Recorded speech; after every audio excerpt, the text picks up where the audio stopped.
څوارلسمه سپاره 11 رکوع سوره نحل 5 رکوع.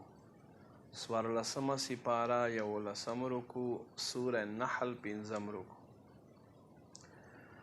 بسم الله الرحمن الرحیم. وقال الذين اوی خلق اشرکوا چا چې شرک کو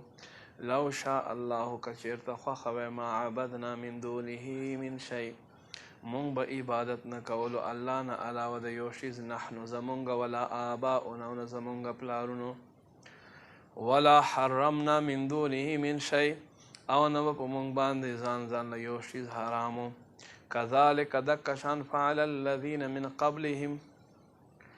کار وکړو دینه مخکې خلکو چې هغه تیر شوي فهل علی الرسول پس دی پر رسول باندې الا البلاغ المبین مگر صفا رسول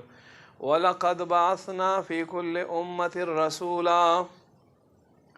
بیشک مونږ هر امت ته یو رسول راولېږو ان اعبدوا الله دا چې الله عبادت کوئ واجتنبوا الطاغوت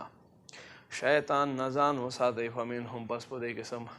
من هغه دی هد الله چې الله هدایت ورکړی ومنهم او څه هغه دی من حقت علیه الضلالة چې په دوی باندې ګمراهي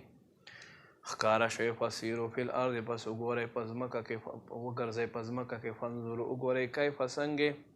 کان وعاقبة المکذبین انجام د جټلاو کوونکو ان تحرص علی هداهم کته چېرته د دوی هدایت حرص دی فان الله پس بېشک الله لا یهدي هدایت نه ورکوي من یضل څوک چې دی ګمراه کړي وما لهم من ناصرین او نشته دوی څوک مددګری واقسموا بالله جهد ایمانهم الله نوم قسمونه خوري خپل قسمونه مضبوطولو دپاره لا یبعث الله من یموت چې الله به نه راپورته کوي څوک چې الله مړه کړي بلا ها ولې نه وعدا علیه حقا د په خپله ذمه باندې دا وعده ګرځولې د حق ولکن اکثر الناس لا یعلمون لیکن اکثر خلک نه پوهېږي لیبین لهم الذي لپاره دې چې دی بیان کړي او خلکو ته یختلفون فیه چې په دې کې جګړه کوي ولیعلم الذین کفروا لپاره دې چې وښایي او خلکو چې کافران دي انهم کانوا کاذبین بېشکه دوی دروغجن دي انما قولنا لشیء بېشکه مونږه کله چې یو شي زه خوښه شي زمونږ خبره اذا اردنا